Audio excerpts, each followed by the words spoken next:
नमस्कार दोस्तों, कैसे हो आप सभी।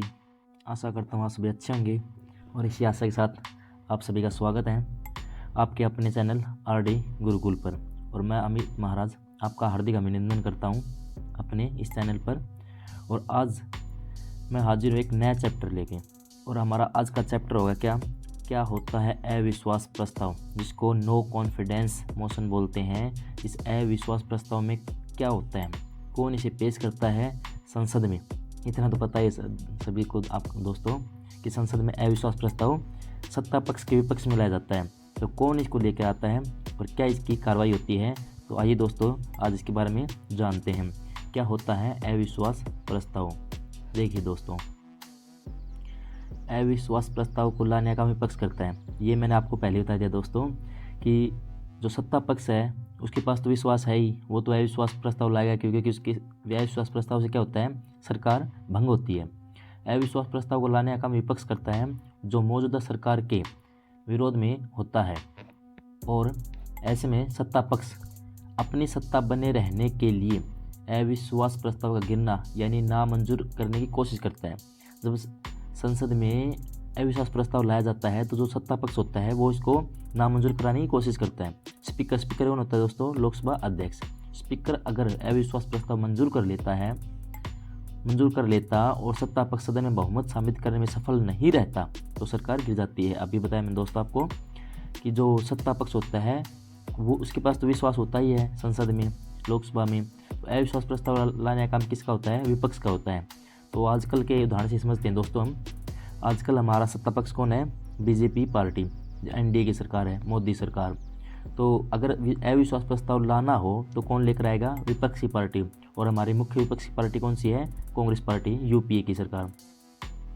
तो सरकार गिर जाती है। ऐसे ही किसी विधेयक के मामले में भी ऐसा होता है। अगर किसी विधेयक, ये दोस्तों बाद में समझाएंगे आपको विधेयक क्या होता है। ये संसद में अभी अविश्वास प्रस्ताव पर हम बातें कर रहे हैं, तो अविश्वास प्रस्ताव पे ही इतना। आगे देखिए दोस्तों, जो आर्टिकल हमारा 75 है वो इससे कैसे जुड़ा हुआ है, क्योंकि आर्टिकल 74, 75, 76 इनमें क्या दिया गया है दोस्तों, 1 सेकेंड, इनमें दिया गया है प्रधानमंत्री से रिलेटेड हमारी सभी और मंत्रिपरिषद हमारा सभी, मंत्रिपरिषद से रिलेटेड हमारे ये आर्टिकल हैं। तो इन आर्टिकल में दोस्तों क्या दिया गया है, चलिए देखते हैं। भारतीय संविधान के आर्टिकल 75 में कहा गया है कि जो केंद्रीय मंत्रिपरिषद लोकसभा के प्रति जवाबदेह है। जो केंद्रीय हमारी मंत्रिपरिषद होगी वो किसके प्रति जवाबदेह होगी, लोकसभा के प्रति। आप सभी को पता है लोकसभा के प्रति वो जिम्मेदार क्यों होगी, जिम्मेदार या जवाबदेह क्यों होती है, क्योंकि लोकसभा आम जनता अपने सदस्यों को, अपने प्रतिनिधियों को चुनकर भेजती है लोकसभा में। तो जो मंत्रिपरिषद है उन्हीं में से चुनी जाती है, तो वो लोकसभा के प्रति ही जवाबदेह होती है, क्योंकि लोकसभा पूरे भारत की सभा है। अर्थात इस सदन में बहुमत हासिल होने पर ही मंत्रिपरिषद बनी जा सकती है। जब अविश्वास प्रस्ताव भी आ गया तो इसका मतलब क्या है, सरकार के पास बहुमत नहीं है। अगर अविश्वास जो प्रस्ताव है अगर पारित हो जाता है तो सरकार भंग हो जाएगी। तो इसका मतलब सरकार के पास बहुमत नहीं है। तो जब तक बहुमत होगा तब तक ही वह मंत्रिपरिषद बनी रह सकती है। इसके खिलाफ अविश्वास प्रस्ताव पारित होने पर प्रधानमंत्री सहित मंत्रिपरिषद को इस्तीफा देना होता है।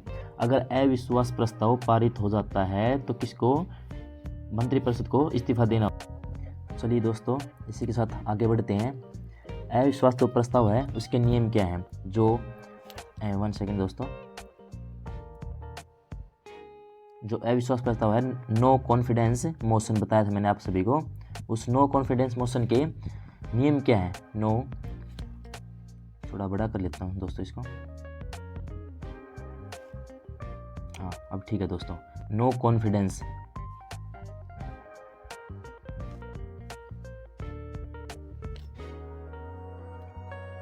जो कॉन्फिडेंस ये मोशन होता है इसके नियम क्या क्या हैं दोस्तों। चलो इसके नियम देखते हैं दोस्तों, क्या क्या नियम है इसके। संविधान में अविश्वास प्रस्ताव का कोई जिक्र नहीं है। देखिए दोस्तों जो अविश्वास प्रस्ताव है इसका संविधान में कोई भी जिक्र नहीं है कि संविधान में जो संसद में है अविश्वास प्रस्ताव कैसे लाया जाएगा। लेकिन अनुच्छेद जो हमारे संविधान का आर्टिकल 118 है उसके तहत हर सदन अपनी प्रक्रिया बना सकता है। जो हमारी संसद है, विधानसभा है, ये सदन अपनी अपनी प्रक्रिया अलग से बना सकते हैं। जबकि नियम 198 के तहत ऐसी व्यवस्था है कि कोई भी सदस्य लोकसभा अध्यक्ष को सरकार के विरुद्ध अविश्वास प्रस्ताव का नोटिस दे सकता है। देखिए दोस्तों, यहाँ पर क्लियर होता है 198 के तहत यह नियमावली संविधान की नहीं है दोस्तों, यह संसद की है। तो देखिए दोस्तों, ऐसी व्यवस्था कि कोई भी सदस्य वो सत्ता पक्ष में या विपक्ष पार्टी से लोकसभा अध्यक्ष को सरकार के विरुद्ध अविश्वास प्रस्ताव का नोटिस दे सकते हैं। अब सत्ता पक्ष वाले तो अविश्वास प्रस्ताव लाएंगे होंगे, क्योंकि उनकी तो पार्टी, उनकी सरकार है।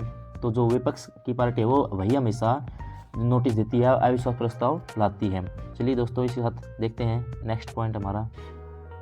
तो आइए दोस्तों जानते हैं हमारा नेक्स्ट पॉइंट क्या था। किस तरह पारित होता है प्रस्ताव। जो यह प्रस्ताव है अविश्वास प्रस्ताव, इसको किस प्रकार पारित करवाया जाता है। देखिए दोस्तों, प्रस्ताव पारित कराने के लिए सबसे पहले विपक्षी दल को लोकसभा अध्यक्ष, जो हमारा स्पीकर होता है, इसको लिखित सूचना देनी होती है। इसके बाद स्पीकर उस दल के किसी सांसद से इसे पेश करने के लिए कहता है। यह बात सदन में दोस्तों यह कहती इसलिए किया गया, अगर लोकसभा अध्यक्षा होगी तो उसके लिए कहती होगा। यह बात सदन में तब उठती है जब किसी दल को लगता है कि सरकार सदन का विश्वास या बहुमत खो चुकी है। अविश्वास प्रस्ताव कब लाया जाता है दोस्तों, जब विपक्ष पार्टी को ये लगे कि सरकार अपना बहुमत खो रही है, तो इसी के लिए तो अविश्वास प्रस्ताव लाएंगे, इसी के कारण तो सरकार भंग करवाएंगे। तो जब विपक्ष की पार्टी को ऐसा लगता है कि सरकार चलाने का उनके पास मत नहीं रहा, बहुमत नहीं रहा, तब वे अविश्वास प्रस्ताव लाते हैं। और एक खास बात और बताते हैं दोस्तों, अविश्वास प्रस्ताव की लिखित सूचना सुबह 10 बजे से पहले देनी होती है दोस्तों। अगर 10 बजे के बाद देते हैं तो वह नेक्स्ट डे में काउंट की जाती है, उसी दिन काउंट नहीं होती वो, तो वो नेक्स्ट डे होती है।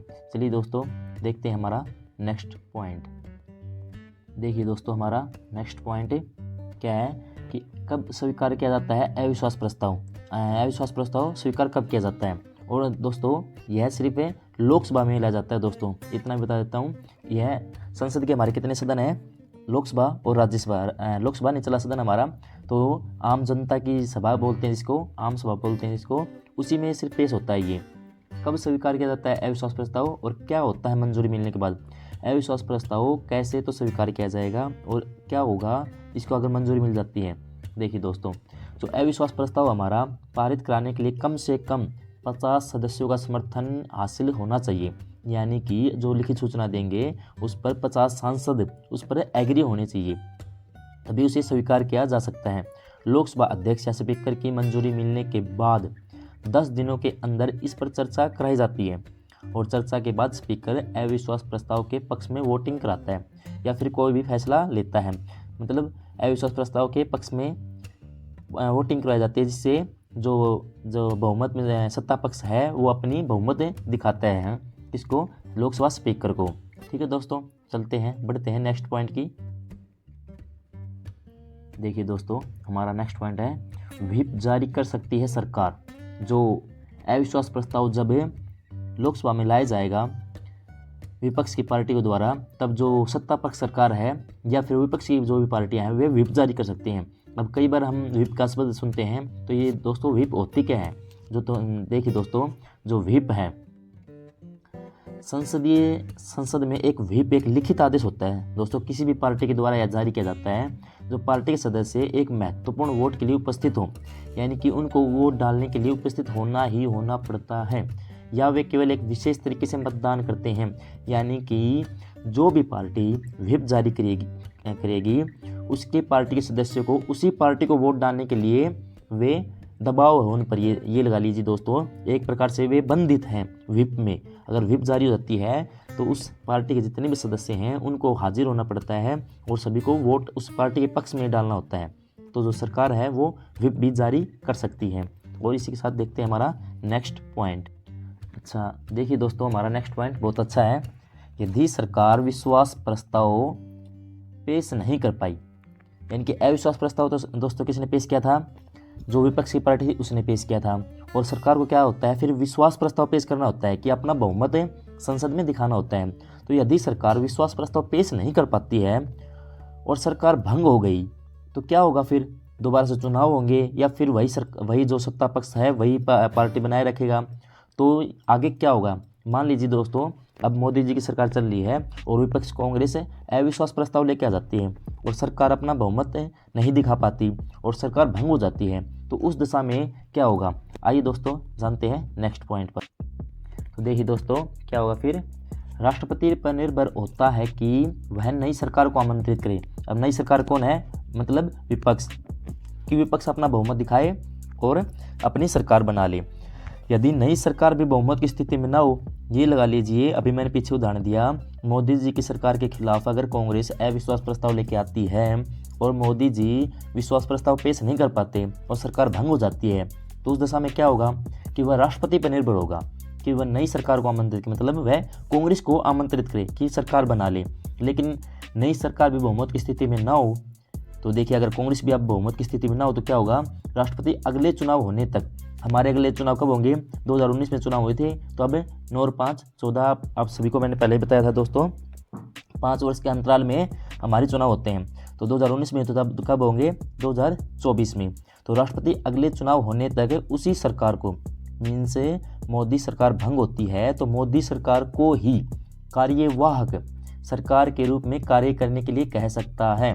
जैसे कार्यवाहक से आपको अगर याद हो तो हमारे प्रधानमंत्री नेहरू जी की मृत्यु के बाद पहले कार्यवाहक प्रधानमंत्री कौन बने थे दोस्तों, कमेंट सेक्शन में बताइए, ठीक है दोस्तों। और वे ही दोबारा जब लाल बहादुर शास्त्री जी की मृत्यु हुई तो वे ही कार्यवाहक प्रधानमंत्री बने थे। चलिए दोस्तों नेक्स्ट पॉइंट पर चलते हैं। देखिए दोस्तों बहुत अच्छा पॉइंट है हमारा नेक्स्ट पॉइंट, इतिहास। अब किसी भी चीज़ के बारे में जानने से पहले उस चीज़ का इतिहास हमें अवश्य पता होना चाहिए। तो पहली बार अविश्वास प्रस्ताव कब लाया गया। अब अविश्वास प्रस्ताव हम शुरू से पढ़ तो रहे हैं, लेकिन क्या भी है संसद में कभी पेश भी हुआ है। अगर पेश हुआ है तो पहली बार कब पेश हुआ, अगर पेश हो भी गया था वो, तो क्या सरकार गिरी, और अगर गिरी भी तो सबसे पहले किसकी सरकार गिरी थी। आइए दोस्तों इसी पर चर्चा करते हैं हमारे नेक्स्ट पॉइंट पर। तो देखिए दोस्तों पहली बार अविश्वास प्रस्ताव हम तब से पढ़ते जा रहे हैं, अविश्वास प्रस्ताव अब आपको अच्छे से समझ में आएगा ये, क्योंकि किसी भी चीज़ का इतिहास जानने से वो चीज़ें अच्छे से समझ में आती है। तो पहली बार प्रस्ताव जो ये अविश्वास प्रस्ताव था 1963 में लाया गया JB कृपलानी द्वारा, ठीक है दोस्तों, एक मंत्री थे भी, नेहरू जी की सरकार के खिलाफ लाया गया था दोस्तों ये। तो नेहरू जी की सरकार थी, लेकिन नेहरू जी ने अपना विश्वास संसद में कायम रखा, लेकिन नेहरू जी की सरकार वो गिरा नहीं पाई। याद होगा आपको दोस्तों 1962, तो चुनाव कब हुए थे इससे पहले, याद रखा करो हमेशा दोस्तों, पहले चुनाव कब हो गए थे 1952 में कंप्लीट हो चुके थे। तो नेक्स्ट कब हुए 1957 में, तो तीसरे कब होंगे 1962 में। तो 1962 में जब नेहरू जी ने अपनी सरकार बना चुके थे, तो 1963 में एक साल बाद ही JB कृपलानी पहली बार अविश्वास प्रस्ताव संसद में लेके आए थे। ठीक है दोस्तों आगे चलते हैं, नेक्स्ट इसकी कहानी पर बढ़ते रहते हैं। देखिए दोस्तों बहुत अच्छा पॉइंट है ये कि जो अविश्वास प्रस्ताव था पहली बार कब लाया गया 1963 में JB कृपलानी द्वारा नेहरू जी की सरकार के खिलाफ। लेकिन जो अविश्वास प्रस्ताव है अब तक कितनी बार पेश हो चुका है संसद में, आपको मैंने पहले बताया था संसद के यह सिर्फ लोकसभा में पेश होता है। अब आपको याद हो दोस्तों लोकसभा में पेश क्यों होता है ये, कोई खास रीज़न, क्योंकि लोकसभा की जो मंत्रिपरिषद होती है वह आम जनता द्वारा चुनकर भेजी होती है। आम जनता डायरेक्ट वोट करती है MP के लिए, जो लोकसभा के MP होते हैं उनके लिए। तो अब तक कितनी बार पेश हो चुका है प्रस्ताव, देखिए दोस्तों देखते हैं। देखिए दोस्तों अब तक कितनी बार पेश हो चुका है प्रस्ताव, अब तक 2018 तक, क्योंकि 2018 के बाद अविश्वास प्रस्ताव कोई भी विपक्ष की पार्टी नहीं लेकर आई है। तो 2018 तक 27 बार पेश किया जा चुका है, और लास्ट बार जो 27वीं बार थी वो किसके खिलाफ लाया गया है, मोदी सरकार के खिलाफ लाया गया था। लेकिन मोदी जी ने अपना बहुमत साबित किया, क्योंकि पूरे भारत में तो कमल खिला हुआ ही है। अब इनके बहुमत क्या गया, अभी कांग्रेस इतनी मजबूत नहीं है जैसी पहले हुआ करती थी, तो उतनी आज यह BJP के समक्ष इतनी मजबूत नहीं रही है। तो मोदी जी ने अपना बहुमत साबित किया, और जो विपक्ष पार्टी आपको सभी को पता है दोस्तों लोकसभा में अभी कांग्रेस पार्टी है, तो जो मोदी जी अपना बहुमत साबित किया तो वे उनका अविश्वास प्रस्ताव खारिज हो गया, क्योंकि मोदी जी ने अपना विश्वास प्रस्ताव पेश कर दिया। ठीक है दोस्तों चलते हैं हमारे नेक्स्ट पॉइंट पर। देखिए दोस्तों, बहुत अच्छा पॉइंट है। नेक्स्ट हमारा, सबसे ज़्यादा किस सरकार को अविश्वास प्रस्ताव का सामना करना पड़ा था? ऐसी कौन सी सरकार रही थी जिसको सबसे ज़्यादा बार अविश्वास प्रस्ताव का सामना करना पड़ा? तो सबसे पहले कौन सी सरकार थी? हमारी कांग्रेस की, लेकिन उसको नेहरू जी सरकार बोलते थे, जो 1967 तक, फिर 1966 में जब लाल बहादुर शास्त्री जी की मृत्यु हो गई, इंदिरा गांधी जी आई, तो वो है इंदिरा गांधी जी की सरकार हो गई। और फिलहाल बीजेपी सत्ता में है, लेकिन इसको मोदी सरकार बोलते हैं, क्योंकि जो प्रधानमंत्री होता है, जो मुख्य होता है, उसी के नाम से वह पार्टी बाद में जानी जाने लगती है। तो अब मोदी सरकार है। मोदी सरकार के खिलाफ मैंने आपको बताया सिर्फ एक बार 2018 के बाद में कोई अविश्वास प्रस्ताव नहीं आया है, उससे पहले सिर्फ एक बार उनको अविश्वास प्रस्ताव का सामना करना पड़ा है। तो सबसे ज़्यादा कौन सी सरकार थी जिसको अविश्वास प्रस्ताव का सामना करना पड़ा था?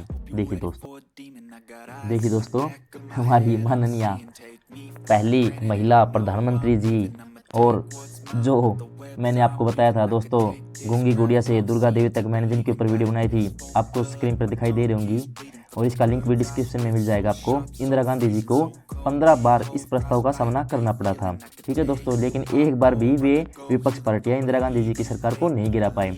आपको पता होगा दोस्तों, श्रीमती इंदिरा गांधी जी भारत की, किसी ने इनको आयरन लेडी कहा, किसी ने इनको लो महिला, जो भारत के लो पुरुष, आपको पता है दोस्तों कौन जाने जाते हैं लो पुरुष के नाम से? कमेंट सेक्शन में जरूर बताना दोस्तों।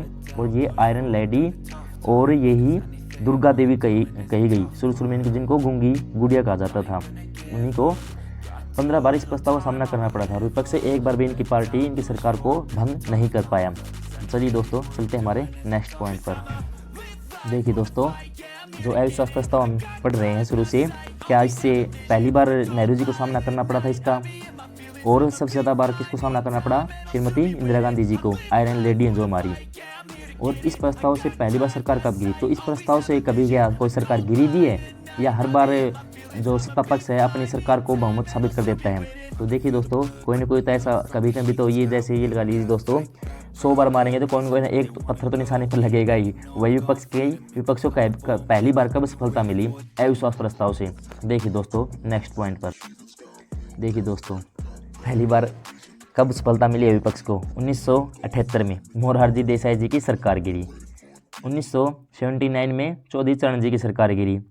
1989 में वीपी सिंह की सरकार गिरी। 1997 में एच.डी. देवेगौड़ा, और 1998 में आई.के. गुजराल, इंद्र कुमार गुजराल, और 98 में अटल बिहारी जी की सरकार मात्र 1 वोट से हार गई।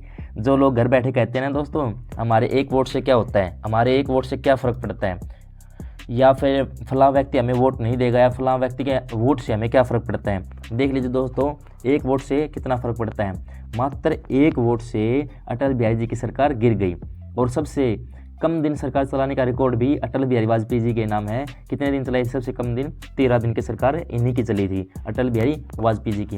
हमारे देश की सबसे महान विभूतियों में अटल बिहारी जी रहे हैं, और इनकी सरकार मात्र 1 वोट से हार गई थी। देखिए दोस्तों, राजनीति में कैसी उछल कूद या फिर उठापटक चलती रहती है। और दोस्तों, जितने भी नाम आए, ये मोरारजी देसाई, चौधरी चरण सिंह, वीपी सिंह, एच.डी. देवेगौड़ा, आई.के. गुजराल, इंद्र कुमार गुजराल, जिनको गुजराल सिद्धांत दिया था जिन्होंने। तो अगर दोस्तों आप चाहते हो कि इन पे मैं एक सेपरेट वीडियो लेके आऊँ अलग अलग हर प्रधानमंत्री के ऊपर, तो आप हमें कमेंट सेक्शन में बता सकते हैं।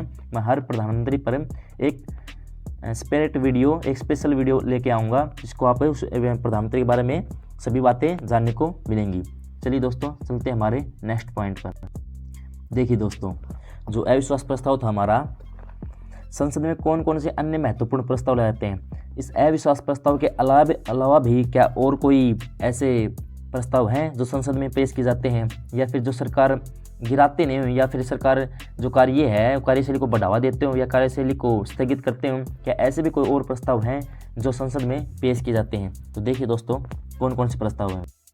तो देखिए दोस्तों, जो अविश्वास प्रस्ताव है उसके अलावा अल्पकालीन चर्चा, आधे घंटे की चर्चा, ध्यान आकर्षण प्रस्ताव, कार्य स्थगन प्रस्ताव, व्यवस्था का प्रश्न, संसदीय विशेषाधिकार, नियम 197 के तहत चर्चा। ये जो नियम है दोस्तों, ये संसद ने अपनी एक नियमावली बना रखी है, और नियम है 377 के तहत चर्चा। और ये दोस्तों, अगर आप चाहते हो अगर इनके ऊपर भी अगर मैं वीडियो लेकर आऊँ, तो आप मुझे कमेंट सेक्शन में बता सकते हैं।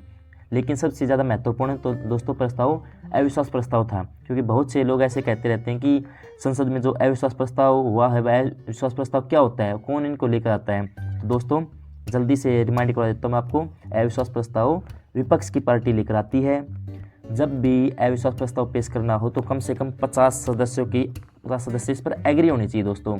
सुबह 10 बजे से पहले अगर इसको पेश करेंगे तो उसी दिन कार्रवाई होने की मंजूरी मिल जाती है, नहीं तो नेक्स्ट डे में वह गिना जाता है। और दोस्तों विपक्ष लेकर आती है, सरकार को अपना विश्वास या बहुमत दिखाना पड़ता है। और दोस्तों इसमें महत्वपूर्ण चीज़ मैंने आपको बताई दी, पहली बार 1963 में लाया गया और आज तक इंदिरा गांधी जी के खिलाफ सबसे ज़्यादा बार लाया गया था।